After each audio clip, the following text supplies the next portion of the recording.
Hunters, thank you for joining us. I'm Joy. And I'm Laura. And this is The Witches of Letters, a supernatural rewatch podcast.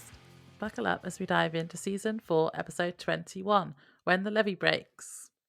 Can I just say, guys, when I do the intro, it's very high energy and I'm smiling a lot. And I feel like Wednesday Addams when they try to make her smile and be like perky. It feels over the top. Like when I listen to it, it sounds normal. Like it sounds normal, but how it feels is very much like I've been like had my eyelids taped open and forced to watch like 3 hours of Disney movies.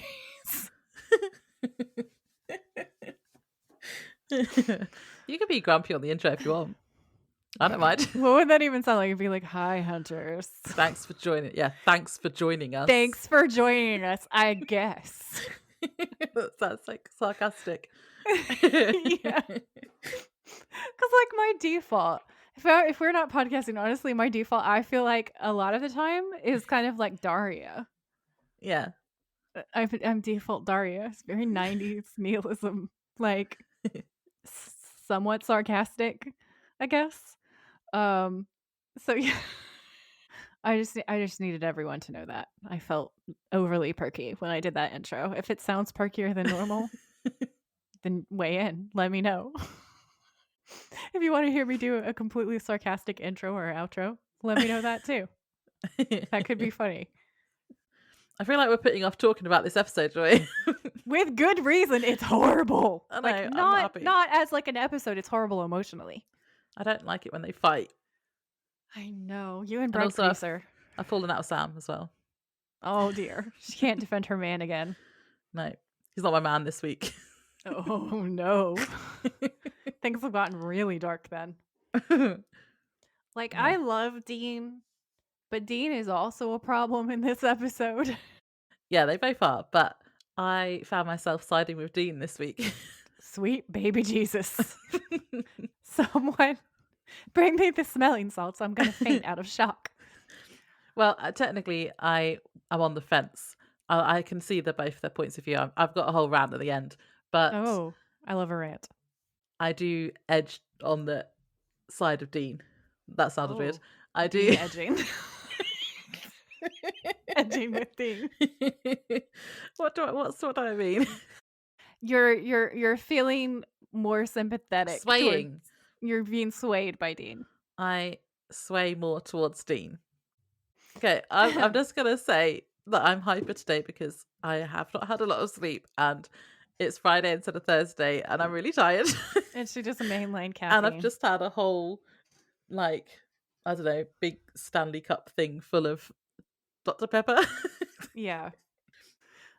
So you're feeling swayed by Dean. Yeah, I am. Nobody puts Laura in a corner. So what are the things that are making you feel more sympathetic towards Dean this episode, out of curiosity? Because Sam, we've just said before, like, Sam's heart is in the right place, but It really is. because he does think he's saving the world. But Yeah. I really don't like how he seems to think that Dean is not as good as him. He thinks It's he's definitely weak. his shadow side. Yeah. It's coming out really hardcore. Because Sam has been protected by Dean his entire life. And his shadow about that seems to be that, like, so for anybody who isn't familiar with like Jung or Jungian theories and stuff like that, when we were saying shadow or shadow side, we're talking about like the darker end of his psyche, the stuff that is repressed, the stuff that he doesn't like about himself. Yeah. So like in this case, the shadow to me really feels like he's been Dean's little brother his whole life. Dean has always protected him. He's never been put in an adult role in that relationship. He feels like he's been kept as a child in this relationship this entire time. And when Dean died, it was horrible for Sam, but it also actually let him be the grown-up for the first time. His dad was gone. Dean was gone. You know, he was on his own for the first time in his life, really properly. And he blossomed in a lot of ways. He was scary and badass and hot, right? So like he actually became Terminator Sam, for lack of a better word, which he never got to be when Dean was around because Dean would do all that stuff for him. Mm. So I feel like it's kind of like having an overprotective parent. you never know how badass you are or how tough you are when you have a really overprotective parent because you're not faced with those challenges head on because they'll take them on for you, right? So like Yeah. Dean is an overprotective parent in a lot of He's a ways to helicopter Sam. Dean. He's a helicopter. I love sugar hyped Laura. This is great. It's like caffeine hyped even. So yeah, so Sam's point of view is he's desperate to believe that he's the chosen one, which is understandable because his whole life, the subtext from his dad, and then much later on, but also from Dean, has been that Sam is wrong. Sam's a monster. There's something not right about Sam. And as a queer person, I cannot help but read that as like a subtext of queerness. I know Yeah. that Mm. it's not in Sam's case, but like it's I hard think you've got not. that before, and yeah, I think Yeah, it does make sense. it's hard not to read it that way, or like whatever the thing is, being autistic, being different, being the outsider, and whatever Yeah. flavor it comes in, right? That's the metaphor of the demon blood. So Sam's been the black sheep his whole life. So of course he wants to be the hero, right? Of course he wants to be the one with power. Of course he does. Anyone would. And when Dean was away, which is what I'm saying for dead and in hell because that makes me sad. When Dean was away, um when he went to live on the farm, okay, When he went over um the Rainbow Bridge. over the Rainbow Bridge, yeah. Then Sam wasn't having the funnest of fun times, obviously. He was still having a hard time, but he was independent for the first time ever. Was he, or was Um, he relying on Ruby? well, here's the thing is like I think initially he was completely independent because he even Hmm. sort of walked away from Bobby. And Yeah. I think before Ruby got her sexy demon hooks in him and they started sleeping together, I think he was. And then obviously that relationship at some point becomes really unhealthy and codependent. But in the Yeah. beginning, I don't necessarily think it was. I think that she takes advantage of his grief and his hopefulness that he can bring Dean back and like manipulates him, even though I love her. I still love Ruby.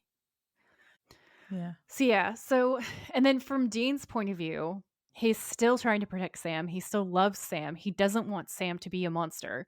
The last episode, we saw Sam drink that woman like a Capri Sun. he's gone he's gone in Dean's eyes, which we know Dean is like an uber black and white thinker. Hmm. He's gone dark side. He's dark side Sam. He's gone Darth Sam, if you will, right? So now Dean's like, what if I have to stop you? I don't want to be the one to stop you.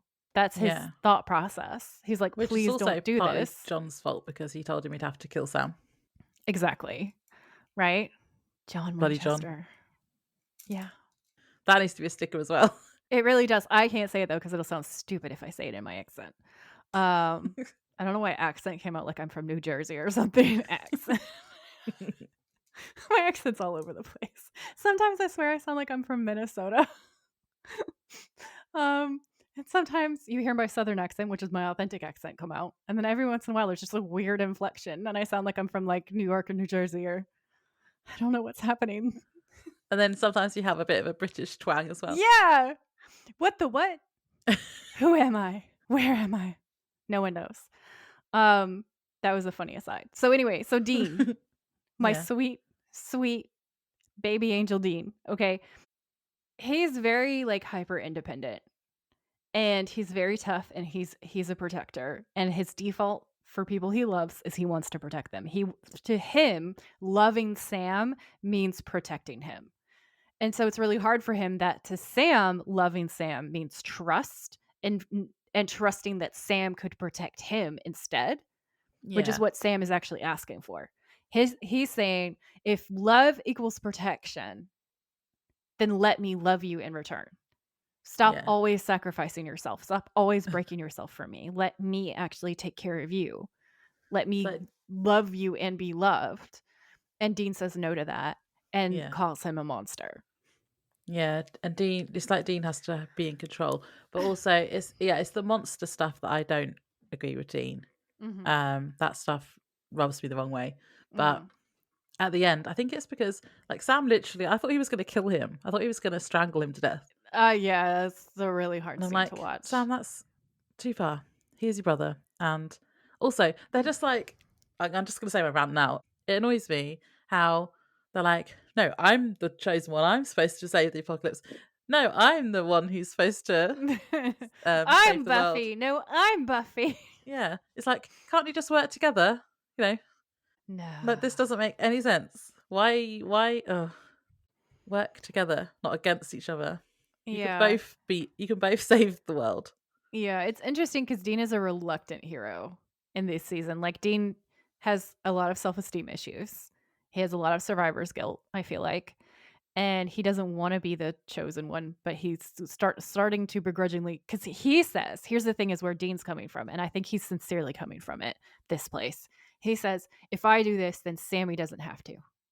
And that's absolutely 100% Dean Winchester, because he just Yeah, wants to protect Sam, and he still sees him as Sammy. He's his baby brother, Sammy, right? yeah, "If I do this, then Sammy doesn't have to," and Cass is like, "If that's what you need to hear," yeah. But right? Cass technically says Sam could potentially Yeah, save the world, but we believe it's you. And it's like, so if they yeah. both have the potential to save the world, work together.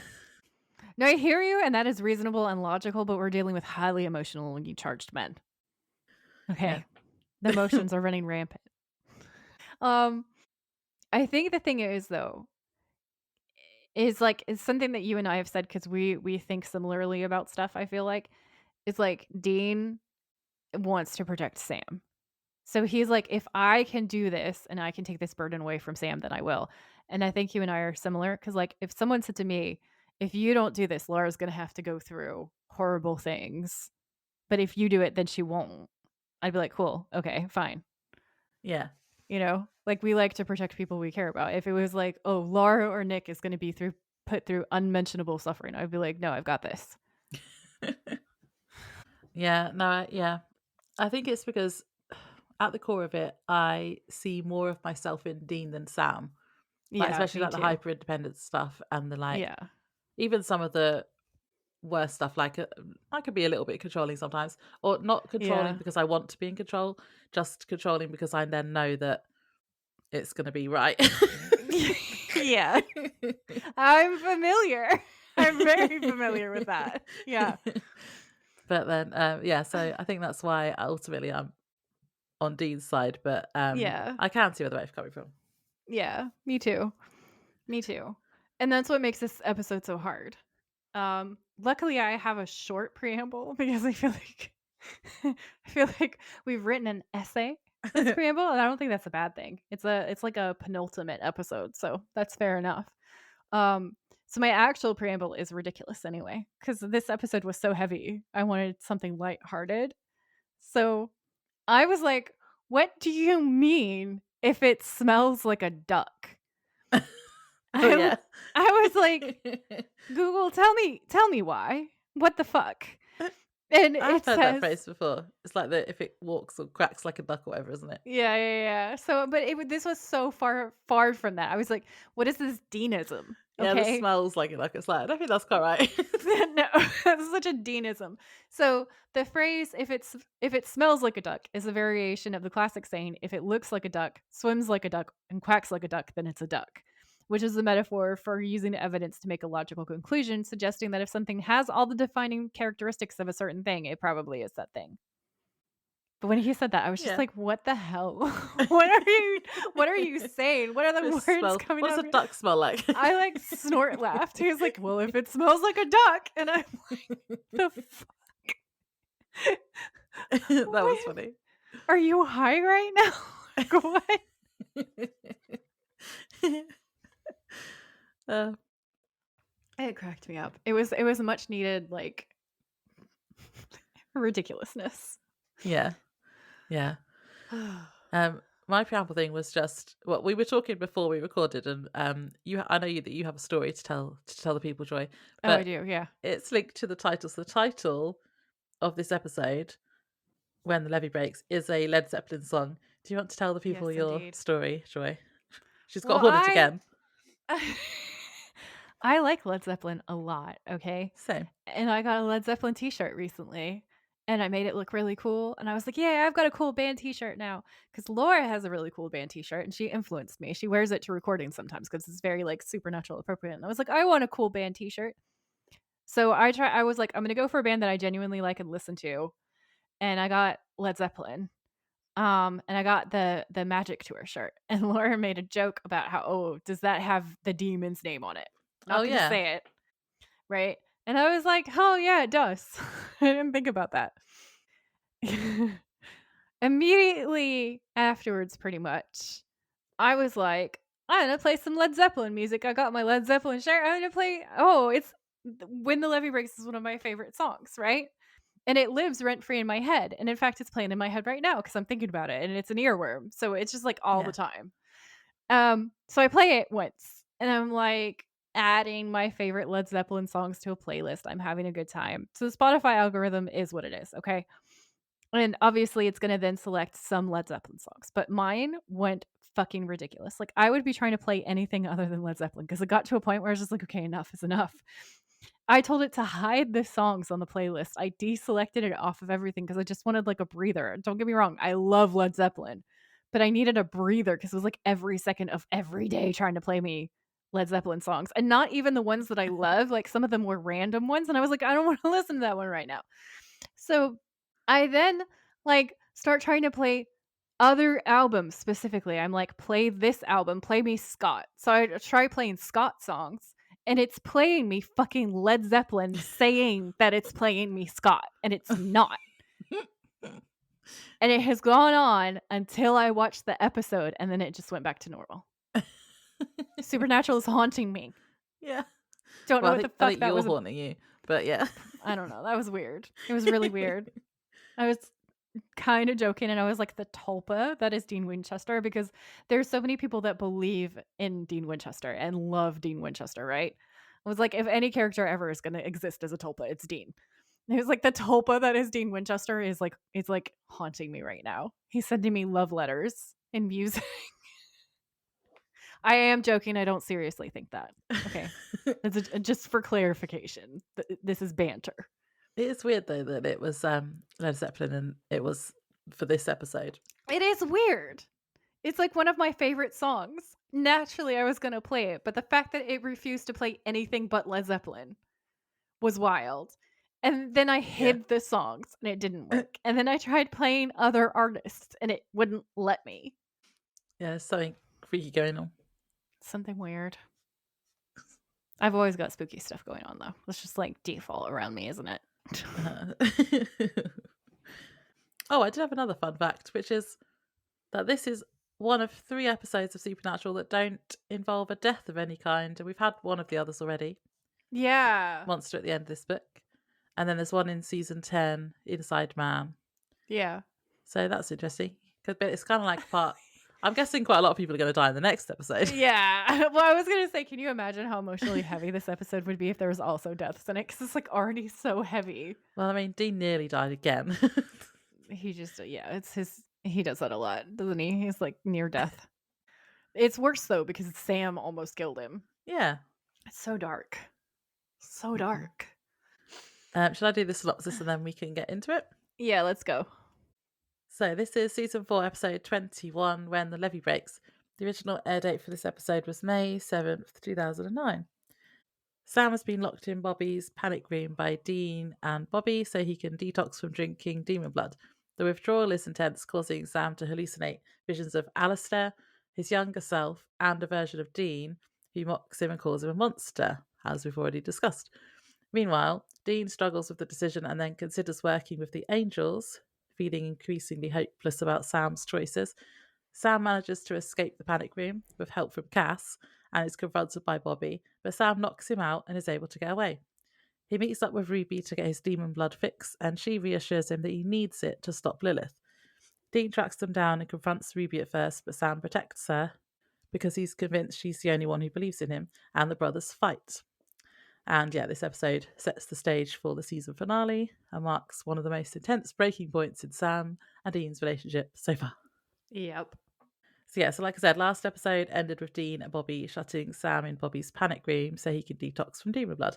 And this episode is like continued. Yeah. So does that make this a three-parter at the end of the season technically instead? It kind of is. It kind of is because one of the trivia things that I read, and I don't know if it's true because I Yeah. can't remember where I read it. So I don't know how verifiable it is. But they said that the very end bit of the previous episode was actually originally supposed to be the beginning of this episode. It was supposed to go in a oneer.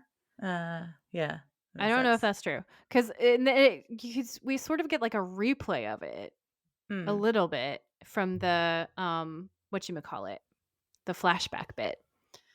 And then when we open, he's there and they're having that argument. Yeah, I do like episodes where they just pick up straight where we left off. Yeah, me too. So yeah, so Sam is trying to convince Dean to let him out of the panic room. And I just went, and Dean's had enough of Sam's shit. Because He Dean really said, has.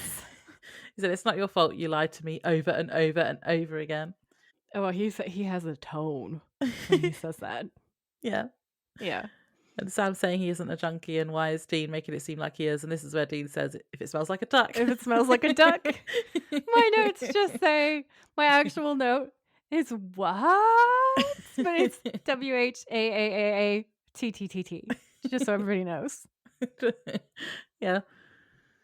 Sam says he's not drinking the demon blood for kicks. He's trying to get strong enough to kill Lilith, but Dean basically says it isn't working and that he's weak and pathetic. And I just went, oof. Ouch. Yeah.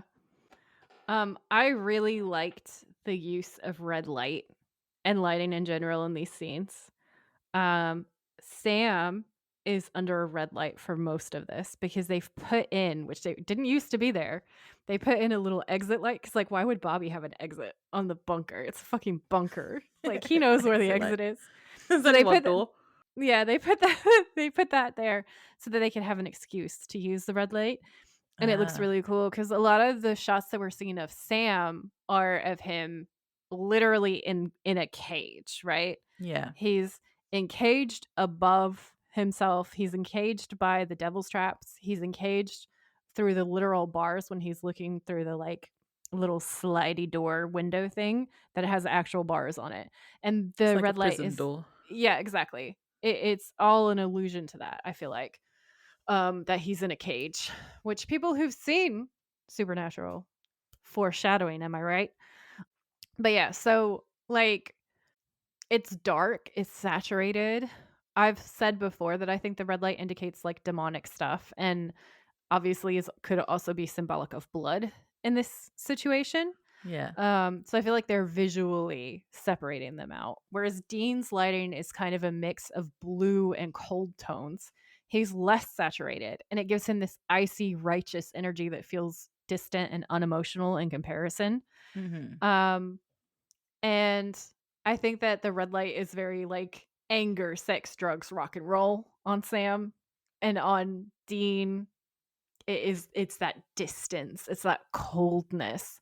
And Yeah. it does a really good job of visually painting a picture of distance between the brothers while we're having them act out these scenes. And I just thought it was really great. And I also think Yeah. that cinematically, this episode is so beautiful. Hmm. I like all the shots that you get with the like the fan and the pentagram in That's the so ceiling. good. That's It's cool. very film noir Yeah. because of the way that it's lit and it's gorgeous. Yeah. So yeah, so Sam is calling Dean self-righteous and Dean tells him, congrats, Sammy, you just bought yourself a bench warmer seat to the apocalypse. So I thought that was funny. Sassy. And then he closes the little hatch thing on him and walks off and Sam's screaming for him to let him out. And Yeah. that's the opening scene. We're like, oh no. Yeah. So then we have a scene that I'm gonna call the train spotting scenes. Fair. And Sam is sitting on the bed looking like he's in withdrawal. His vision is going blurry as he looks at I put the super cool pentagram vent in the ceiling. Nice. Because he's I all just sweaty and clammy. Ugh. Sam is tripping balls, comma, withdrawal balls. I had a question here as well. Joy, have the writers forgotten that Sam has telekinetic powers? Because Apparently. why can he not open the door himself? Why can't he open the door? That's a really good question. He had it like once when he needed to get out of Yeah. a cupboard that he was Yeah. locked in. When he needed to get out of the cupboard. To save Dean. And never again. But Yeah. this is a similar situation, isn't it? Yeah. I mean, the only thing that I can think of is like what Bobby points out. No demonic powers should be able to work in that room at all. So theoretically, Sam's powers shouldn't work in the room. But then that Oh, also makes okay. us question, like, you know, how he's like, the demon blood is throwing him around. Oh, Is yeah. it? Is it? Like, how are we supposed to read that? Like, with all of his withdrawal seizures and stuff, because he's physically Yeah. being thrown around, but he's sealed by like so many seals of Solomon and all these other Mm. things that we've been told in the show work, right? Um, so then it's like, is Castiel throwing him around? I don't know. We What? don't know about Cass today. He could have been. I don't What? know. I'm like, whose side is he on? Yeah. He's a little bitch boy in this episode. He's a bitch boy with wings. So Sam gives up and turns back towards the center of the room, and he gets ghost breath, and the lights start flickering. And Sam Ghost breath. That's what it is. It's usually when there's a It's ghost ghost. breath, but I just forget that that's a thing that you say until you say it, and I find it hilarious We've got every demon time. blood and ghost breath. Yeah. He shouts for Bobby and Dean, telling them to get down there as something is coming. And Alistair appears, and I actually yelped. I was like, ah, he actually jump scared me. Oh, that's amazing. And then he tortures Sam, and I don't like it. Yeah, But that's it's a not fun. vision. Yeah. He's tripping. Yeah. The torture scene wasn't nice. I didn't like it. No, it's Don't not recommend. nice. Not It's going to not recommend to a nice. friend. We would not recommend to a friend. 0 stars. So Bobby, we're back upstairs now with Bobby and Dean. Bobby's pouring glasses of whiskey, hands one to Dean, and we can off camera hear Sam screaming, "Stop!" because he's hallucinating that Alistair is torturing him, and they're hearing it all. Yeah. Because the Bucker is not soundproof, I guess. And Dean's like, "How long is this going to go on?" And Bobby says, "Here, let me look it up in my demon detox manual." Oh wait, no one ever wrote one. I love that quote. It's one of my I love favorites. Poppy. Poppy's amazing. No telling how long it'll take, hell, or if Sam will even live through it. And like in my notes, I'm like, Dean's face when Bobby Mm. says, or if Sam will even live through it, is like, what do you mean? We did Yeah. not discuss that. That was my reaction too. I was like, hang on a minute. Well, this could actually, like, going Kill through him. withdrawals could kill him. Yeah. I mean, I know for a fact that like withdrawals can kill people because one of my friends was a prison guard. This is so dark. And he said the only addicts that they have to give quote unquote medicine to, because it's medical intervention, is alcoholics, because alcoholics like cannot go cold turkey because their bodies have adjusted to a certain amount of alcohol every day, and if they don't get it, they'll actually drop dead. Ah. Yeah. Fun fact. So yeah, then Bobby gets a phone call from that other hunter we met, Rufus. Yep. What does Bobby say to him? He says, "Hello." And then he says, "Suck dirt and die, Rufus. You can call me again, I'll kill you." And that was Dean's, it. Dean's like, "What's up with Rufus?" And Bobby says, "He knows." They're obviously like in a feud. And then he answers it again and he says, "I'm busy, you son of a bitch. This better be important." And we kind of cut for a minute to the panic room, and Sam's coming out of it realizing that actually none of it was real. And then there's the younger version of himself saying, "Yeah, you're hallucinating." And I was kind of like, "Well, yeah, no shit, Sherlock." But it's the actor who played young Sam from A Very Supernatural Christmas and also After School Special. He's great. He's a great actor. Yeah. Um, and he's like, "That's right, it's me," or I mean, "It's you." And Sam says, I'm losing my mind." And young Sam says, "Definitely." And that was funny. And he's like, "What do you want?" And young Sam says, "An explanation. How could you do this to me? I thought we were going to be normal." And Sam says, "I tried. I did. It didn't pan out that way. Sorry, kid." And young Sam says, "Sorry, kid? That's what you have to say? It's all we ever wanted. We were so close. You got away from dad. You quit hunting. You were going to become a lawyer and get married. Why'd you blow it?" And Sam says, "Look, they killed Jessica." And then young Sam says, "Yeah, and if you hadn't run off with Dean, if you'd been there to protect her, she'd still be alive." And Sam says, "I know." And young Sam says, "You think Jess would want you to turn into this? She loved you. You think she'd be happy you're using her as an excuse?" And Sam says, "I'm sorry, I am, but life doesn't turn out the way you thought it would when you were 14 years old. We were never going to be normal. We were never going to get away. grow up. And young Sam says, maybe you're right. Maybe there's no escape. After all, how can you run from what's inside you? And then he has yellow eyed demon eyes when he's staring at Sam. Yeah. Didn't I was like like, I bet Laura loved that. I was watching that scene, be like, Laura loves this so much. Creepy kid. it. All I had written down was baby Sam visits Sam and gets yellow eyes. But we know Amazing. that because it's like Sam's subconscious, isn't it? His visions. And Yeah. so we know that he's still feeling really guilty about Jess's death from this bit. Yeah. Poor Sam. So we cut to Bobby's living room again. And he says, the news ain't good. Dean says, this is what Rufus called about. Key West sees 10 species go extinct. And Bobby says, yeah, plus Alaska. 15-man fishing crew, all stricken blind. Cause unknown. New York. Teacher goes post-Luxador, kills exactly 66 kids. All of this in a Mm-mm. single day. I looked them up. There's no doubt about it. They're all seals, breaking fast. Dean says, how many are Uh-uh. left? Bobby says, who knows? Not Can't be many. many. Where the hell are your angel pals? And Dean says, you tell me. That's a good question, Bobby. Yeah. Bobby says, I'm just wondering. And Dean says, what? And Bobby says, the apocalypse being nigh and all is now really the right time to be having this little domestic drama of ours. And Dean says, what do you mean? And Bobby says, well, I don't like this any more than you do, but Sam can kill demons. He's got a shot at stopping Armageddon. And Dean says, so what? Sacrifice Sam's life, his soul for the greater good? Is that what you're saying? Times are bad, so let's use Sam as a nuclear warhead? And Bobby says, look, I know you hate me for suggesting it. I hate me for suggesting it. I love that boy like a son. All I'm saying is maybe he's here right now instead of on the battlefield because we love him too much. Hmm. Well, I'm interested to know what you think here because I get both their points of view. So Yeah. I understand what Bobby's talking about, Yeah. and I understand why Dean doesn't want that to happen. But there is an apocalypse, and someone is probably going to have to sacrifice themselves because that's what happens in all of these TV shows where there's an Hmm. apocalypse, like Buffy and stuff. And also, Sam wants to do it. Yeah. So if Sam wanted to sacrifice himself for the greater good or whatever, then Dean can't really like force him not to. So yeah, so I think I am kind of leaning towards Bobby's point, although well, probably on the fence really. But if Sam didn't want to do it, I think I would then be more towards Dean's side. Hmm. But because Sam wants to, like, I feel like let him, whatever. If it's gonna save the world. She's mad at Sam. Can you tell? She's like, Yeah. yeah, go ahead, sacrifice yourself. Yeah, what do you Um, think? what I think. Okay. Me as myself, practically logically looking at the situation, if I was just being logical and not emotional at all, I would let Sam out because the more players on the board, the better.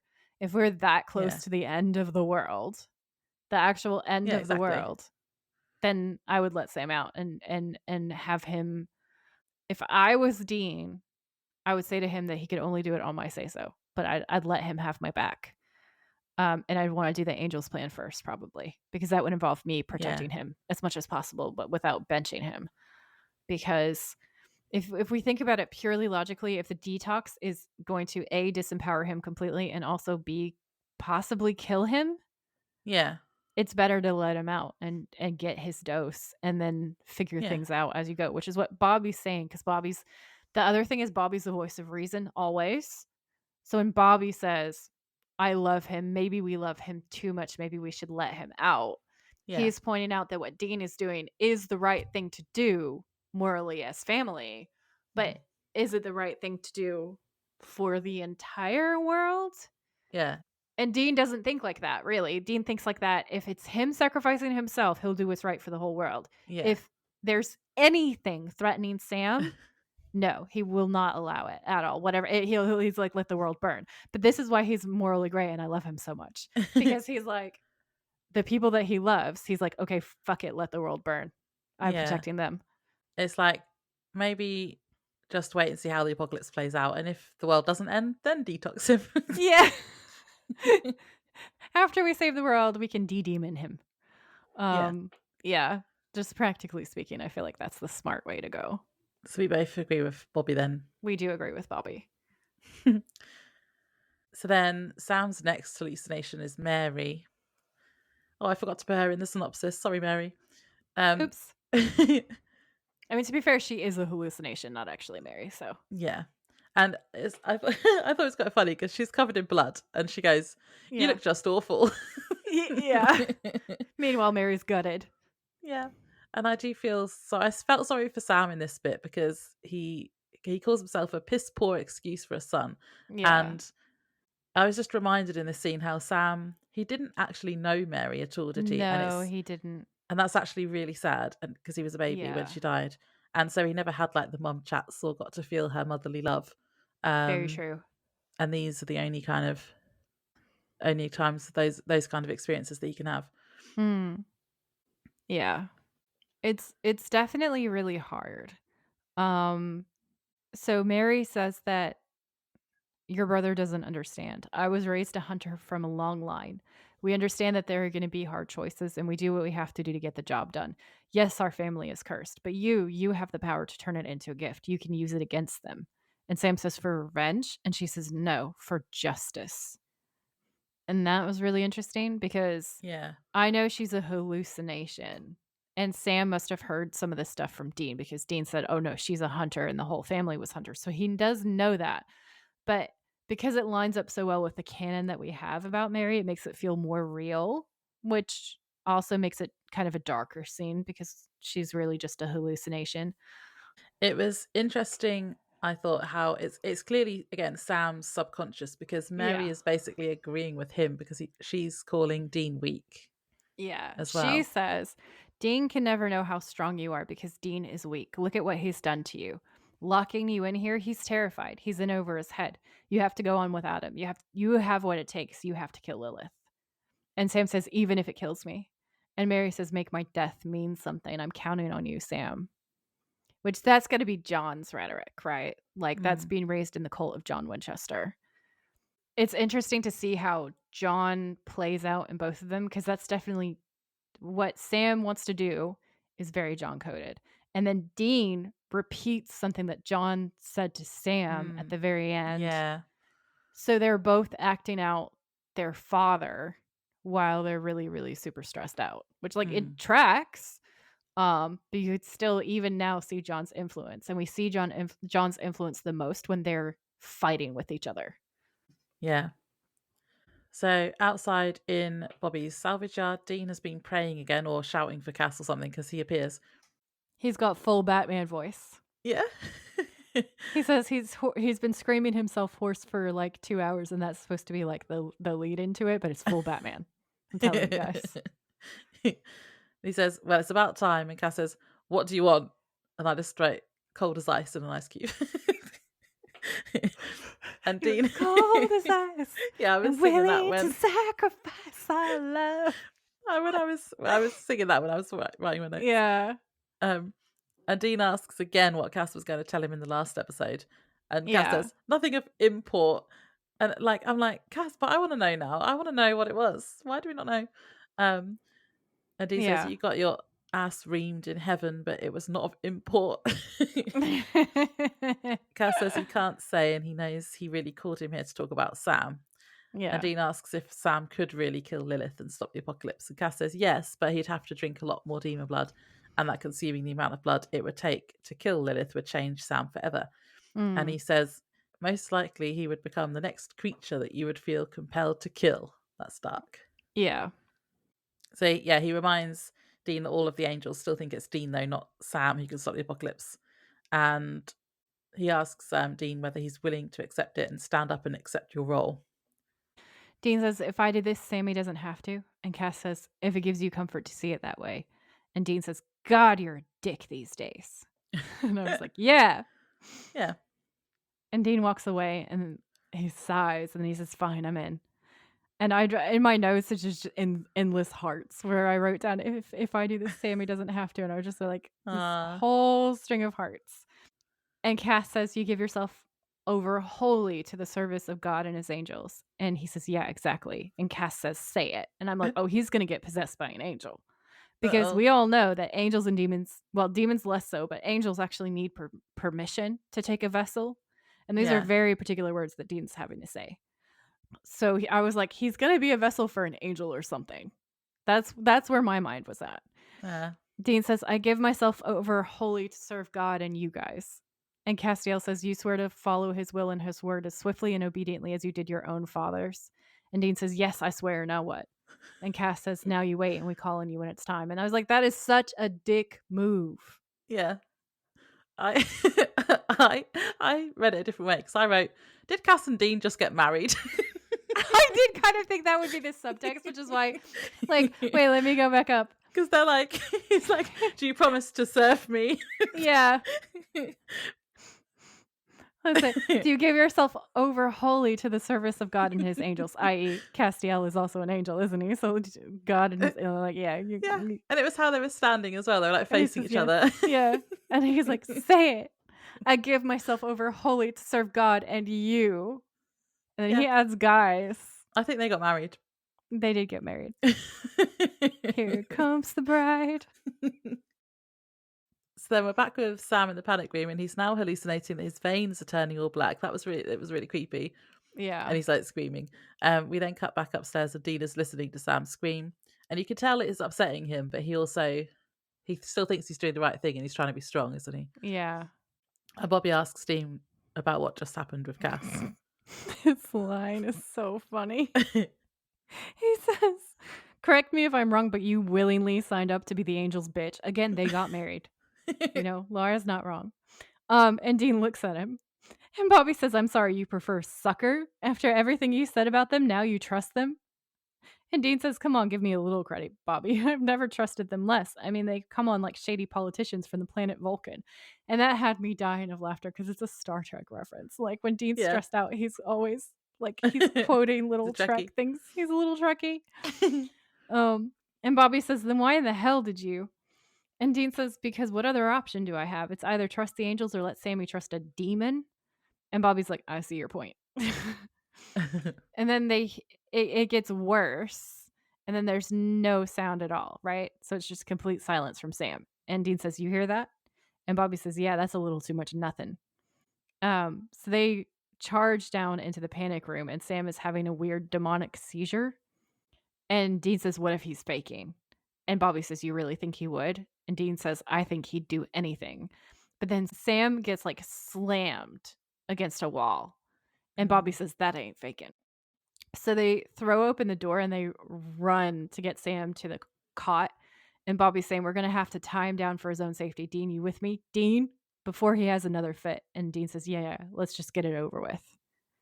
So there's a point in this where, according to the internet, so take it with a grain of salt, according to the internet, when Jim Beaver is putting like this leathery bit thing in Sam's mouth to stop him from biting his tongue because he's having a seizure, and there's a little bit of blood coming out of Jared's mouth. Apparently that was real, and Jim did it slightly too hard accidentally. And the horror on Jensen's face is like his reaction is a real reaction because Jared's actually bleeding. Yeah. And they That's just did what interesting. they always do, and they just carried on with the scene very professionally. So it looks really like raw and real because it is a little bit like some of it's real. Oh. Poor Jared. Yeah. That was a good fun fact though. Yeah. So when we cut back in, it's the panic room and it's daytime, and Sam's calm, and he was coming to and realizing that he's been chained to the cot, and he sits up. And Dean says, we had to. The demon blood was fighting you all over the room. Tell me something, Sam. Why'd you do this to yourself? And Sam says, you know why. And Dean says, right, kill Lilith, the big excuse. But why? What? Revenge, right? And Sam says, of course. And Dean says, revenge for what? For sending me to hell? Did you happen to notice I'm back, alive and kicking? I was like, yeah, that's a good point. He's like, so what's the point? And Sam says, point? How about stop the damn apocalypse? And I was like, well, I guess touche. But then he's addressing an empty room. So we're realizing that this whole thing is another hallucination. Yeah. This is where, in my notes, I was writing, because if you've been listening, you know that I'm currently doing a rewatch of Buffy. And this really reminded me of the episode Conversations with Dead People, where the first is like talking to them all through people that they knew that had died. Yeah. And they don't know it's not them to start with. And Yeah. it really reminded me of that. Yeah. So Dean says, My gig, not yours. The angel said so. Remember, God picked me, man. So you got any other fantastic excuses? So that's interesting because that means that Sam knows that stuff. Like that Sam actually kind of believes that stuff and he has doubts about himself. Yeah. Um, which is interesting. Then we cut back to Bobby's living room. And he says, I'm Bobby's saying, I'm gonna ask one more time. Are we absolutely sure we're doing the right thing? And Dean says, Bobby, you saw what was happening to him down there. The demon blood is killing him. And Bobby says, no, it isn't. We are. And Dean's like, what? And Bobby says, I'm sorry. I can't bite my tongue any longer. We're killing him. Keeping him locked up down there, this cold turkey thing isn't working. If he doesn't get what he needs soon, Sam's not going to last much longer. And Dean says, no, I'm not giving him demon blood. I won't do it. And Bobby says, and if he dies? And Dean says, then at least he dies human. And he's like rage screaming this. Mm. So this is where I'm conflicted, and this is where I was a little bit against Dean because on one hand, Dean is he's being sweet, he's being an older brother, he cares for Sam. Yeah.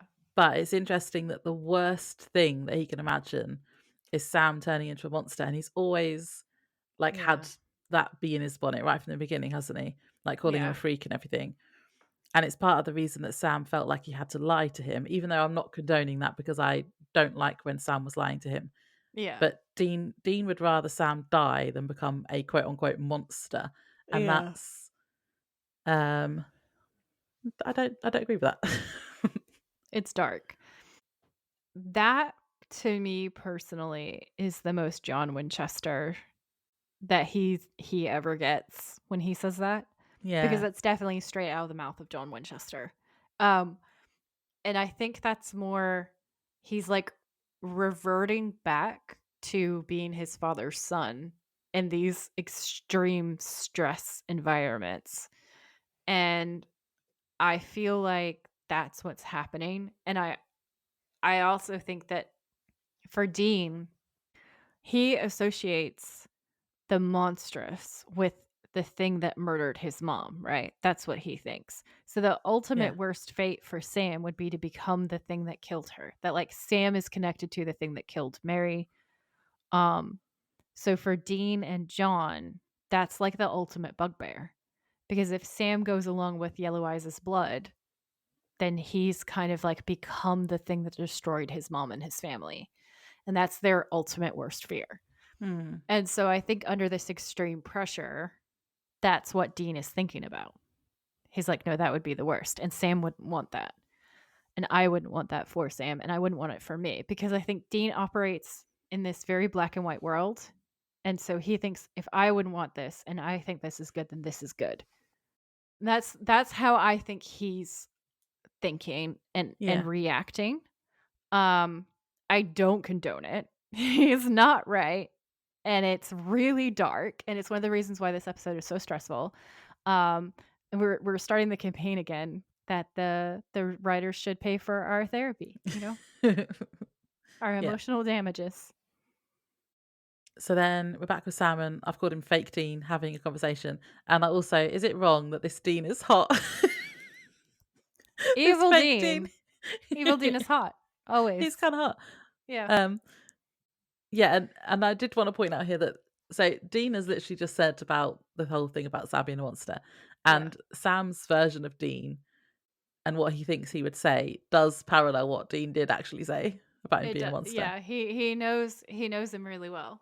And Yeah. I think that Dean is almost the voice of his conscience in this Mm, hallucination, which is interesting. Again, we obviously don't agree with what Dean is saying or thinking, but it's Sam's sense of right and wrong, I think, mm. has Dean very much embedded in it. And John again because it's John Yeah. that it's Dean sounds like John. He's like an echo of his father. Yeah. Yeah. And he's only like he literally just grew up with those two. Yep. Yeah. So Dean's basically calling him a monster. And says that he was always a monster and you only feel right when you're sucking down more poison and more evil. Hmm. And that's when Sam really freaks out. Do you think that this conversation is fresh in Sam's mind later? And though, even though it's fake, that's part of the reason why he does reacts the way he does at the end, like when they fight. And Yeah, absolutely. He's not in his right mind. no, So at the end of this scene, fake Dean disappears and it zooms out to show that he's alone in the empty room. And on my Yeah. initial watch through, I noticed that one of Sam's legs isn't even handcuffed to anything. And I was like, so how's Cass? Obviously, we then see Cass let him out. Yeah. And I was like, had he started to free him here or was it just a mistake? I assume that he'd started to free him, and then we see the rest of it happening. Like, I think that's how we're supposed to take it. If it's a mistake, I don't know, and it's funny, Hmm. but Yeah. yeah, Because I don't he's know. still like kind of struggling against his restraints. And I was like, well, one of your legs has just got a handcuff dangling off it. It's not Yeah. attached to anything. Yeah, I thought we were supposed to infer that that's what was happening while he was still tripping, and then Hmm. he's awake and he's aware that it's Okay. happening in the moment, and so he takes advantage and he leaves. Yeah. Because of course he's going to, 'cause he's fully addicted and Mm. probably dying from withdrawal. So, yeah, so I just wrote down Cass lets Sam out, and then my next note says Cass betrays Anna, Oh, yeah. and then I wrote, "What a little bitch." Definitely. I have something to say together. So this bit when he lets him out, so there's been some time passing because it's dark now. It kind of the lighting all changes, doesn't it? Yeah. And Sam's still on the bed. He wakes up and all the handcuffs start opening, and his facial expression's like, "What the hell?" Mm. Just want to point out again, the whole telekinesis thing. Like he could have Yeah. opened them. And then the door to the panic room opens on its own. Sam calls hello, but no one answers, so he takes the opportunity to escape. And we then see it was Cass who opened the door, and then he closes it and locks it again once Sam leaves. And then conveniently, when Sam goes upstairs, Bobby and Dean are both asleep, so he grabs the coat and leaves. And then we see Cass at some waterfront location, and Anna appears to yell at him for freeing Sam. Cass tells her she shouldn't have come and that they were his orders. And he tells her again that she really shouldn't have come. And then two more angels appear and grab her arms. And then they all disappear in a bright, glowing angel light. Do you think he's getting rid of his romantic rival? Yeah, with Dean, yeah. Yeah. I'd written, firstly, do all angels look like they've just left the office after a long day at work? Very Yeah. corporate looking. Tax. What And does then he call it? Tax adjuster or something? Tax tax, accountant. yeah. But Yeah. I just like I'm just imagining now that they have like Angel Limited, Yeah. like a business. That And makes sense, actually. secondly, has he set a trap to capture Anna as because she's a rebellious angel, even though he was also a few episodes ago? But now is he like he's handing her in to the authorities kind of thing? Yeah. Hmm. It's like he's been brainwashed by the angel Gestapo, and now he's like Yeah. turning over his former friends. I can't think of a better metaphor. That's the only thing that No. came to me. I hope Anna's okay. Yeah. It's all very dark. Hmm. Cass is such a jerk in this episode. Yeah. So we cut back to Bobby's, and it's the outside because Sam's escaping. So he's outside. That was a beautiful sentence. I'm leaving that there. Rats are the rats of the world, Laura. Just so you know. Puts the horror in horror, just so you know. So Sam is trying to steal a car, and we hear a shotgun cock, and Sam turns around and it's Bobby, and he says, Sam, the only place you're going is back inside with me. And Sam says, no. And Bobby says, damn it, boy. And Sam says, you won't shoot me, Bobby. And Bobby says, don't test me. And Sam says, you won't do it. You can't do it. And Bobby says, we're trying to help you, Sam. And Sam walks forward so that it's pointed right at his heart. Hmm. And he says, then shoot. Because I think he knows he's not going to. Hmm. And it's to get Bobby's guard down, to like drop his guard so he can do what he does next, which is to grab the gun and then knock Bobby out with it, Yeah. basically.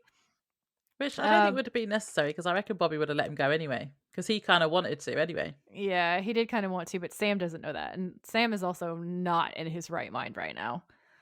So yeah, he knocks Bobby out and leaves him on the ground, which is rude, but I get Yeah. it. Um, then we cut back to the panic room. It's nighttime. Bobby's conscious again, and Bobby and Dean are together checking the panic room door and all this stuff. And Dean's like, "How the hell did he get out?" And I'm like, "Your husband." Um, Bobby Bobby says maybe he had help, room full of busted devil's traps, and he says, "Demons, Ruby," and Bobby says that'd be my guess. And he's like, how would she even touch the door? And Bobby says, you think she's got the mojo? And Dean says, I don't think so. I don't know, man. And Bobby says, what difference does it make? How he got gone ain't as important as where he got gone to. I was like, this is the most Southern sentence. So Southern. Dean says, well, I'll tell you one thing. At this point, I hope he's with Ruby. And Bobby's like, why? And Dean says, this is a thirst trap because killing her is the next big item on my to-do list. But he says, Yeah. like, whoa, he's angry and he's sexy. Sexy angry. Sangry. Sangry. Sangry. Like, you know how you pointed out before how they always use chalk for devil's traps? Yeah. Like, just use some spray paint, guys. Yeah, use something more durable. So, Bobby says, I thought you were on call for angel duty. And Dean says, I am on call. In my car, on my way to murder the bitch. And he leaves the room. And Bobby says one thing. And Dean says, yeah, what?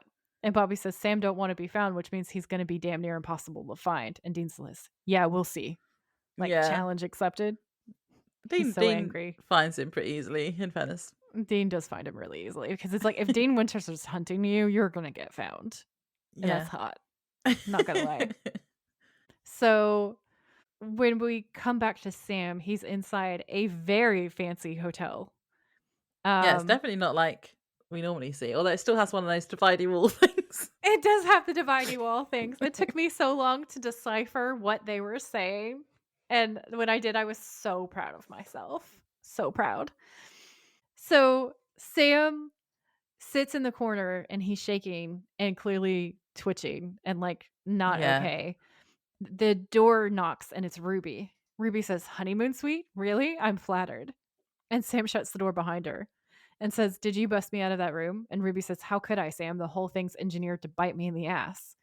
And Sam says, then how did I get out of there? And Ruby says, I don't know. I don't want to know. You're out. That's all that matters. I'm glad you're here. Sam says, yeah, where the hell have you been? Yeah, that's a good question, Sam. It is a good question. That's what we've been asking for weeks. Yeah. Ruby says, I got here as quick as I could. And Sam says, I mean, the past 3 weeks I've been calling you. And Ruby says, I've been pretty deep in trying to dig out Lillith. Sometimes I can't sit around and check my voicemail. I'm sorry you're hurting. Really, I had no idea that Dean would do that to you. And Sam says, you and me both. Ruby says, sad face. Yeah. You didn't book this joint just to impress me, did you? Sam says, Dean's going to come after me and he knows my habits, my aliases, everything. He knows exactly which motel I'd pick. And Ruby says, hence the room. Sam says, whatever it takes to shake him. And I'm like, convenient. Convenient. Because I do think that he likes the fact that he's in the honeymoon suite with Ruby. Yeah. Ruby says, it won't be easy. I mean, he knows you better than anyone. And Sam says, not as well as he thinks. And Ruby says, you know, it's sad. And Sam says, what? And Ruby says that things have gotten this bad between you two. And she's like comforting him. She's stroking his hair. And this is so hot, y'all. This is so hot. It's dark, but it's hot. Sam slams Ruby down on the bed and leans over her, moving down her body until he finds the knife in her ankle sheath. He draws it out and cuts her arm and then leans down to suck her blood. She smirks. But she's also like, it's very sexual tension. It's very brown chicken, brown cow. It's hot until he drinks her blood because that's disgusting. Yeah, I like vampires, so I thought it was all sexy. Yeah, at this point, I've made I my like peace that vampires. he's a vampire. I don't like Sam, who's not a vampire, drinking blood. But he is weird. A vampire. He's a demon pyre. Vampire Sam. Demon pyre Sam. Yeah, I just don't. Normally, I like it in vampire shows, but I don't like it. Yeah. Oh dear. Like, so we cut back to the salvage yard, and Bobby says the police found my car abandoned in an alley in Jamestown, North Dakota. And Dean says he's switching it up. Any other cars stolen in Jamestown? Bobby says 2. 1999 Honda Civic blue, nice and anonymous like Sam likes. And Dean says, what was the other one? And Bobby says white 05 Escalade with custom rims. It's a neon sign. Dean says, you're right. He'd never take that, which is exactly what he did. And Bobby's like, you think? And Dean says, I know that kid. All right, I'll head in that direction. You stay here. Ride the police databases. We got to find him quick. And this is so menacing because like the shots that we're going to get interspersed of Dean just saying that and then like immediately he's there I was like, Yeah. that's hot. That's Mhm. menacing and dangerous and cool. So we cut back to the honeymoon suite and it's daytime and Ruby's lying on the bed next to Sam and Pillow talk. definitely had the sexy time. And Ruby says, "Your appetite's gotten much bigger." And Sam says, "What's that supposed to mean?" And she says, "Sam, relax. It's okay. It's good. Just means you're getting stronger. That's all. It means you're getting strong enough to kill Lilith. Just in time, too, because the final seals are breaking." And Sam says, "How many are left?" And Ruby's like, "3, 2." Sam says, "What? Where are the angels?" And Ruby's like, "Screwing the pooch wherever they are. The point is, it's looking more and more like we're getting down to the final seal. And I found out something big." And Sam says, "What?" And Ruby says, "Seal 66. It can't be broken by just any demon. Apparently, only Lucifer's first can do it." And Sam says, "Lucifer's first." And Ruby says, "Demon Sunday school story. God prefers human to angels. Lucifer gets jealous and then he gets creative and he twists and tempts a human soul into the very first demon as a screw you to God. It's what got him locked up in the first place." And Sam says, "That was Lilith." And Ruby says, "She's way older than she looks." And Sam Mhm. says, "Wait, so if Lilith is the only one who can break the final seal, if I get to her in time," Ruby says, "then Lucifer never busts out of his cage." Exactly. Sam says, "Great, you figure out where she is." Ruby says, "The bitch can hide. But I finally have a lead on someone who might be able to help us. I closed in on a member of Lilith's entourage. You might call her a personal chef." And Sam says, "Chef? Seriously? What does she eat?" Ruby says, "You don't want to know." Yeah. This is where I'm like, I still like Ruby, but I definitely don't trust her anymore. Yeah. I'm like, what is she actually up to? Yeah. I'm intrigued to find out. She's definitely a hot villain that I like as a hot villain. But I don't really see her as like an ally anymore. No. So, location-wise, they mentioned Jamestown, North Dakota, Mhm. and these things are sort of set in North Dakota.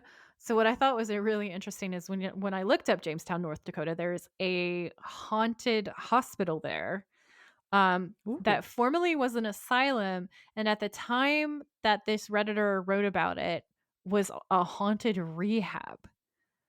So Oh. basically, this Redditor's father was there for rehabilitation. He was going through withdrawal and it's discussed the haunted things that he saw while he was there, like sheets moving on their own and things being Ooh. moved around. Um, Also in North Dakota, there are supposed to be some gates of hell. So I'm pretty sure this is why this is a setting. But I thought the haunted rehab was tongue in cheek because of Sam. Yeah, that's good. So the Gates of Hell is one of the most prominent legends in North Dakota and involves the nearly abandoned town of Tagus. I'm guessing it's Tagus. Um, During the Satanic Panic of the 1980s, stories circulated that a local Lutheran church was a site for Satan worship. Legend claims that the church burned down, and some people have reported hearing screams of the damned or encountering hellhounds and glowing gravestones.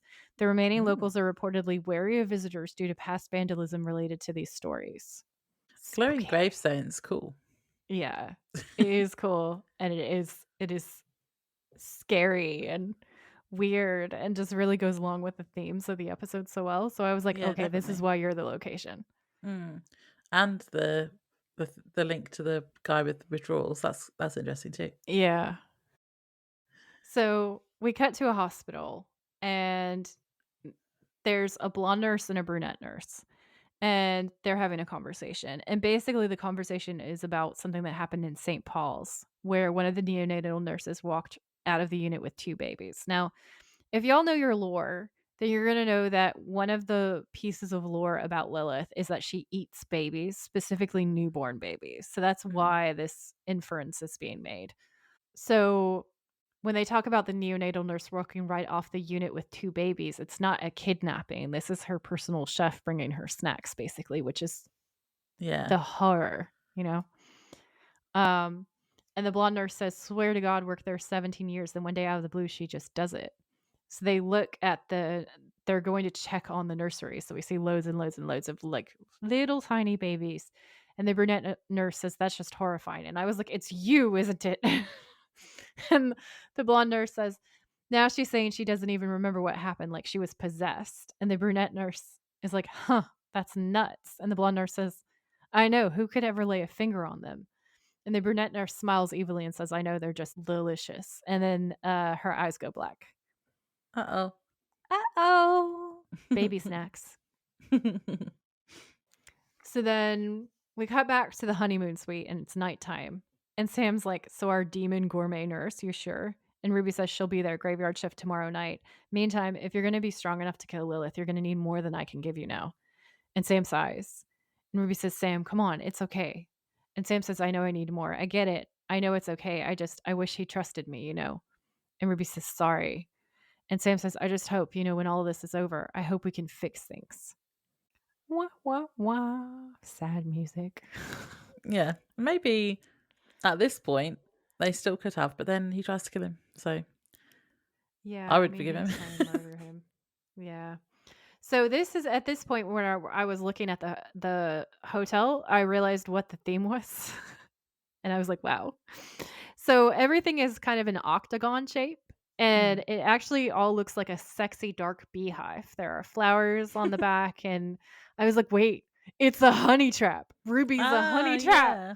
Oh She my is. God. And when that penny dropped, I was like, design, set design. You were geniuses. That is good. Geniuses. It's amazing. So we then cut back to Bobby's house and it's nighttime. And this is alternating back and forth with shots from Dean in the car. So Mhm. Bobby's saying, cops found the Escalade in a ditch outside Elk River. And Dean says, how far away am I? And Bobby says, a couple of hours. I pulled up a weather map, made some calls. There's a town not far from there, Cold Spring, lighting up with demon sign. Dean says, good place to look. Bobby says, hey, listen. Dean says, what? Bobby says, us finding Sam, it's got to be about us getting him back, not pushing him away. And Dean says, right. And Bobby says, I know you're mad, Dean. I understand you got a right to be, but I'm just saying, be good to him anyway. You got to get through to him. And Dean just hangs up. Mm. I'm like, uh-oh. Spoiler alert, he does not take that advice. Well, in fairness, he does try to start with. It did not go well. Yeah. Um, yeah. So then we see Sam leave the hotel room, and Dean is already there. He's tracked him Hot, down already. Yeah. lurking in a corner, all sexy and brooding. And he then goes into the hotel room to confront Ruby, and he tries to stab her with her own knife. Rude. Good use of resources. Rude. Yeah. Who can say? But then they fight, and then Sam comes back and stops him. Yeah. Sam says, no, let her go. Just take it easy. He's all protective and stuff. Dean says, well, it must have been some party you two had going, considering how hard you tried to keep me from crashing it. Well, solid try, but here I am. And Sam says, Dean, I'm glad you're here. Look, let's just talk about this. And Dean says, as soon as she's dead, we can talk all you want. And Sam says, Ruby, get out of here. And she runs away in the background. Mm. Dean's like, she's not going anywhere. But she does. So that was pointless. And then Dean says, she's poisoned, Sam.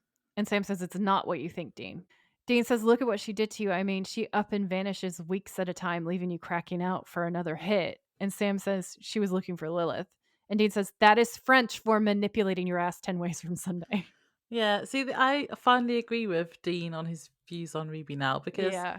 that's what I was saying. I was like, is she withholding on him on purpose? That's what I was asking last episode or 2 episodes ago. Yeah. And that's obviously what Dean thinks as well. Yeah. Sam says, you're wrong, Dean. And Dean says, Sam, you're lying to yourself.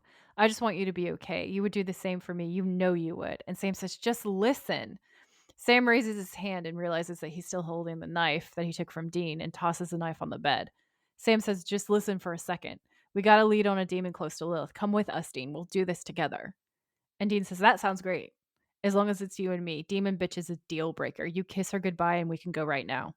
Sam says, I can't. And Dean turns away, nodding. Sam says, Dean, I need her to help me kill Lilith. I know you can't wrap your head around it, but maybe one day you'll understand. I'm the only one who can do this, Dean. And Dean turns back around and says, no, you're not the one who's going to do this.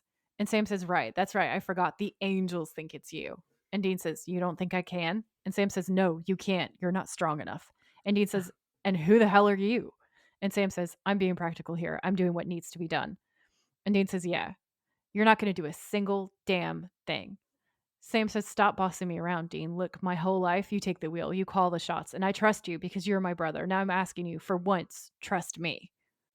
And that's like, oh, that line, like, oh. Hmm. And Dean But says, also, no. No, Sam. Dean says, "No, you don't know what you're doing, Sam." And Sam says, "Yes, I do." And Dean says, "Then that's worse." And Sam says, "Why? Look, I'm telling you." And Dean says, "Because it's not something that you're doing. It's what you are. It means." And then he cuts himself off. And Sam says, "What? No, say it." And Sam has tears in his eyes. And Dean says, "It means you're a monster." What? What? Sam, What? yeah, it's horrible. Sam nods, a tear falls from Dean's eye. Sam doesn't see it before he punches Dean. Dean goes down hard and then gets back up and watches Sam for a moment before punching back. Now, I wanted to say Don't that like the this fight. fight scene is really realistic Hmm. because Dean could put Sam down. He could win this fight, but it would Hmm. involve him actually going for like vital organs. Because if you're in a fight with somebody who's that much bigger than you, the only way that you could win is to fight really dirty and be incredibly aggressive. And Yeah. like you're probably, if they're really going for you and that's the size difference, you're probably going to have to kill someone that size to stop them from actually doing what Sam does. Hmm. Um, and so this is so real because the fight is really good. It starts out kind of even, and then Sam starts winning because Jared is huge. And Dean's not willing to hurt his brother like that, and he doesn't want to kill him at this point. Even Hmm. though he's like, "Oh, you're a monster." That's what it means. It means that you're a monster. He still doesn't want to do it. So it's even No. more brutal when Sam does get the upper hand. Yeah, you can So, definitely tell that they're both upset, and obviously you yeah. get Dean's the single tear thing, but Yeah. Sam was wrong to punch Dean though. Like, I think that was a bit too far. And I I don't would like it have when they punched fight. him. I know you don't. If somebody called me a monster, if my closest loved one Yeah, called me a monster to my face, I think I would probably punch him. I think he would have had that coming. Um, so yeah, Sam and Dean get into the fight. Sam starts dominating.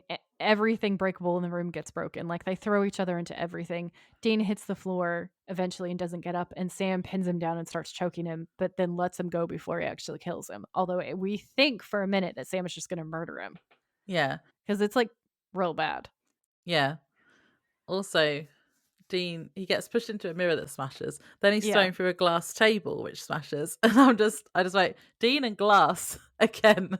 Again, Poor yeah. Jensen. Poor Jensen. The camera angles are really good too because the way that they do it, they have the camera as if it's behind the mirror at first, so we see the Yeah, glass breaking. Some of the punches are that's cool. directly towards the camera lens as well. It's very like grindhouse style, Hmm. and it's really fun.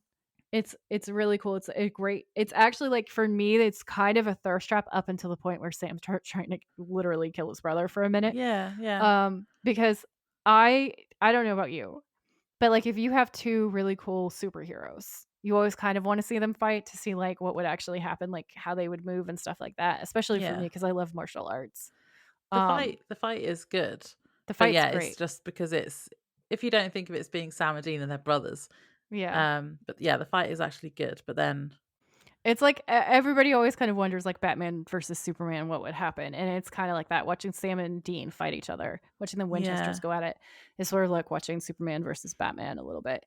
Um So up until the point where it gets really dark, it's a sick fight scene, and if it it's just left it as like when he pushes him through the table and yeah, he's down, isn't he? Like I yeah, was expecting him to walk off then, but that's when he then chokes him. I'm like, what the hell are you doing, Sam? yeah. And he's like, you don't know me, you never did and you never will. And I just went, shut up, Sam. My notes.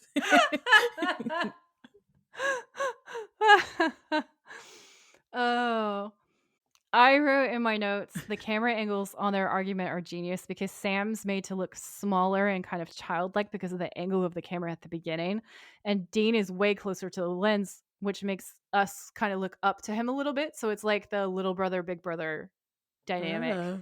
And I wrote, Dean won't trust Sam and calls him a monster. And then says like that I wrote down the part where I said about how it's a realistic fight. And then Yeah. at the end, which we haven't gotten to just yet, he says the John line.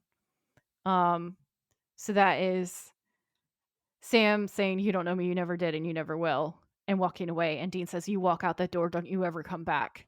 And Sam stops, looks at him, and then leaves. And that's the end of Yeah. the episode. And that's what John said to him when he left for college. He said, "If you walk out that door, never come back." Yeah. I'd written that in my notes as a question. I was like, isn't that what John said to him when he went to It college? is, yes, can confirm. Um, So And yeah, then, yeah, that was the end. I was like, "Ah, come on."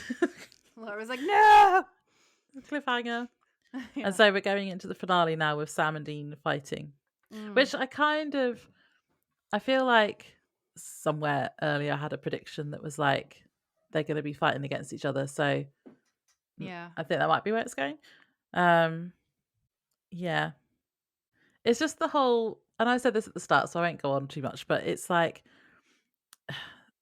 it's the whole, "No, I'm the one who can stop the apocalypse. No, I'm the one." It's like, you're not a Yeah. competition. Like, you're not in Yeah. competition, just work together. I just ugh. Yeah. I get that. I get that. I don't think that Dean thinks that he's not coming from a place of he's better than Sam. He wants to protect Sam, which is the difference. Yeah. Whereas Sam Sam wants to thinks he's prove that he's better. better. Sam thinks Yeah. that he's better than Dean. It's Sam's fault. Yeah, a little bit.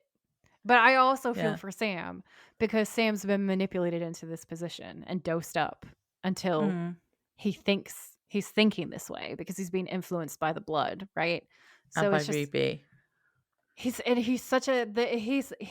such a tragically heroic character because it's Yeah. like what we were saying before. Imagine the closest people to you your whole life look at you like you're some kind of a freak. The world looks at you like you're some kind of a freak. You never get to be normal. Never get to have peace and quiet. You grab that for 5 seconds and it gets torn away from you. You get Mm. re-traumatized because your fiance, who would have been your fiance because he was going to propose to her, but he didn't get a chance, right? Like Yeah. gets murdered horribly, and then you end up on this quest, and then you kind of mend fences with your dad, but then your dad dies dramatically and terribly. And then you've finally got this bond back with your brother who basically raised you, but he just won't treat you like a grown up ever, and he just Mm. won't trust you to protect him ever. So you're always the baby in the situation. Um, and then you find out that, yeah, you do have this power. And because you're a good person, you think, maybe I can take this dark thing and use it for good because that's what Sam's trying to do. He's like, Yeah. okay, fine, maybe I am a freak, but I can use this bad thing and I can turn it into something that's good. He does genuinely think that he's trying to help. That's But definitely then his starting point. but then that's like a villain trope as well, isn't it? It Like, is. Yeah. they always think they're right. Yeah. Um, I just feel like Sam is so much more. See, Sam is how like I love his backstory and what happens. He's if he's as he's going villainous, it's a believable story. He's sympathetic and it doesn't shit on anybody else or rain on anybody else's parade. There's no Mm. like toxic messaging in it. The messaging is all like really, really sympathetic. Very well Yeah. written. It's just, yeah, it's very emotional, very like you're just like, "Come on, boys. Just Don't fucking fight." talk to each other and stop being dickheads. Yeah. You just want to put them in a room together and Work be like, "You're together. not leaving until you apologize." Yeah.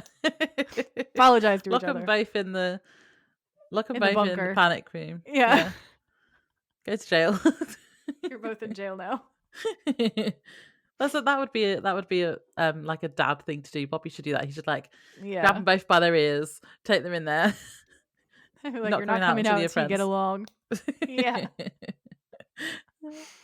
Yeah. Yeah. So that is the end. Dun dun dun. Laura's so upset. You should see her little face. She's not okay. I have no Bless. idea what to expect next episode. I know Yeah. these seals are obviously going to open, but I don't Yeah. know what that's going to mean. I don't know what's going to happen. Apart from I know Lucifer is a character. Yeah. Um, and how are they going to both be trying to stop it, or are they going to be like so they're fighting for the same thing, but not together, or are they going to be fighting against each other? Nobody knows. I I want to can't watch tell this you. episode. I want to watch it now. I know. After we get off after we get off of this recording session, she's gonna be like, I'm gonna play this episode now. Yeah, I don't know if I'm too tired, but I am actually tempted to. Yeah. To just watch it. I Yeah. need to know It's what a happens. really good episode. Um we also another reason to tune in, guys. Thank you for tuning in, firstly. But another reason to tune into our next episode is not only is it our season finale, but we also have a guest. So I'm not going to say who the guest is, but I'm very excited. I Yeah, I'm think we're excited gonna too. have so much fun. I can't wait for you guys to see who it is. Um, I never like announcing who the guests are until the guests actually until the guest spot is done because I'm Yeah, like, in what case if something something goes happens. wrong and then we teasered it and then something happens? And I'm especially excited for this one, so I'm like extra superstitious about it. So I'm not going to tell you who it is. It would be really fun if y'all want to guess. Go ahead and go on in the comments and guess who you think the guest might be. But he's the first guy we've had on the podcast, which is fun. It's a Yeah. break from tradition so far. It'll be fun to have some dude energy on here. It'll be hilarious when we're like thirst traps or whatever. Probably not in the next episode, to be fair. Too much. It'll just be like awkward. No, but I think it's going to be so much fun. So definitely tune in because we've got the last episode of this season until we go to season 5, and we have a really cool guest. Yeah. Do you want to play the games, or do you have anything Yeah. else that you want to? No, Okay. I want to play games, but Games. I have forgotten the first two. I haven't got an answer. So villain hot or not? Okay, I'll tell you what I wrote, and then you can make yours up as I give my answers. So, Who are the villain hot or villains? not, I Well, wrote all Ruby of them. hot, Sam hot, Dean jerkface but hot. Yeah, I agree. guess I was a little bit more mad at Dean than I was at Sam, which is Yeah, that's unusual for interesting me. I was because we obviously feeling more swapped. sympathetic. Yeah. I feel bad for Sam because of the whole monster thing. Like Mm. he tells him that he's a monster and then he tells him to never come back. So I Yeah, like that is definitely Dean's. that makes Dean a jerk face. Yeah, I love but him, but I'm he's a still jerk I'm face. still more on Dean's side. We've That's swapped. We've we have swapped. swapped. Swapsies. Um um, Episode scare rating, I gave it a yeah, 3. yeah. It's Sorry, not like you were gonna give yours. no, I haven't got one. That's not. Okay. It's not scary, scary. So yeah, Yeah, yeah, I wrote I it was agree. emotional, but not actually scary. It's like Yeah. emotionally scary, but not like Oh, it scary, was scary. scary when Alistair popped up. I wasn't Yeah, expecting him, that didn't and he's a scare me. scary guy. He is a scary guy. I was just like, yeah, whatever. Alistair doing his thing. Hallucination, sure. Favorite quotes. I wrote, if it smells like a duck is my number one. Number Yeah, 2, I'm positive we both have, which was here. Let me look it up in my demon detox manual. Oh wait, no one ever wrote one. yeah, that was my favorite one. Because whenever Bobby's sarcastic, Laura's like, yes, I that's the love best. sarcasm. Yeah. And then my third one was that is French for manipulating your ass 10 ways from Sunday, which I thought was hilarious. Dean cracked me up this episode. Yeah, my only other one was a Dean one, and it was, "Congrats, Sammy, you just bought yourself a bench warmer seat to the apocalypse." That is funny. But Bobby's was the best one. Yeah. Bobby's sarcasm. Yeah. Your favorite thirst trap? My favorite thirst trap is Dean finds Sam. Like when he's just suddenly there Yeah, in the background of that shot. It's very menacing. And then my second favorite thirst trap is the fight scene before it gets all gnarly. yeah. And then my last one is Sam and Ruby's hot vamp sexy times. Yeah, I was mad with Sam, so he's not my thirst trap today. I went Poor with Sam. hallucination Dean. Hallucination Dean. Fake Dean, whatever you want to call him. I have to say this or my body will explode. But like I can't give you spoilers. So let me just allude to something though, because otherwise I'll die from happiness overload. I don't know. There's a thing. There's a thing that we love about Dean that is very like red rum. That aspect of Dean gets really dialed up in a later season. And I literally cannot wait for you to watch it. Okay? Ah. Because it's the best thing ever. It's the best thing to ever happen. Ever. Ever, ever, ever. Intriguing. And because you like these scenes, I know you'll be obsessed. So that's all I'm Mhm. going to say. Backs away. Now, I'm going to tell you what I wrote for MVP. I wrote, I don't want to give it to anyone because Sam and Dean don't deserve it. But then I said, actually, maybe Bobby. Yeah, we got the same answer because I wrote Bobby for being the least manipulated person in the episode. Dean is being twisted up by angels. Sam is being all demon juiced. Cass is an angel bitch. Therefore, Bobby wins. Also, he tries to really help Sam and keep him safe. Yeah. Yeah. Yeah. Agreed. And then the motel, we didn't have a motel, but we did have the honeymoon suite, which was nice, and Bobby's house. Yep. Yeah. I wrote that the Honey Trap Hotel is 5 stars. It's very fancy smanchy, and I would absolutely stay there. Yeah, and we know we like Bobby's house. We love Bobby's house. I would move in immediately to Bobby's house, preferably with Bobby there. Yeah, and all his books, because I wanna Yeah. read them all. I want him to be my substitute dad, just like he is for the Winchesters, and I want access to all of the magic books, and I will just, like, level up my witchcraft so hardcore. Yeah. So, yeah, thanks for listening, everyone. Mhm. Please remember to rate us 5 stars if you haven't already, and Yeah, comment please if you're do. on Spotify, Yep. and You can we'll comment other places, it's just gonna take us, like, a year to get back to you. So, Spotify and Instagram, we will see it, we will respond immediately. Although I have to yeah. say, like, we've had some stuff go ultra viral on Instagram recently, and it's not showing me all the comments right now. I can tell. I can tell. It's happening again, I could tell. So, if I haven't responded to your comment, feel free to at us, like, at the Witches of Letters until you get a Yeah. reply because, I do try to reply to every comment that we get on there, and I know Laura tries to reply to everything on Spotify too. Yeah, and I keep forgetting about Threads. I keep forgetting it You need exists, to I so think we've got notifications on Threads as well, like, you need to go talk to people. I keep forgetting. I have every intention to speak to people on there, and then I forget that it exists. Yeah. So sorry if you're commenting on Threads and I'm Yeah. ignoring you, because I'm not ignoring you. I think Spotify also, like, limits you to, like, 1 comment per episode because I tried to do 2 Ah. comments on an episode of a different podcast, obviously, not ours. And, it was like, "No, you've reached your limit. Your limit is 1 comment." And I was like, "Wow, Hmm. rude. Weird. Okay. Okay." You can reply now, though. It's like you can reply to comments, can't you? And I think it will then let you reply again. So yeah, so that's the Yeah. answer, I guess, if you guys get stuck like I did. Yeah. So we will see you next week when we have our guest.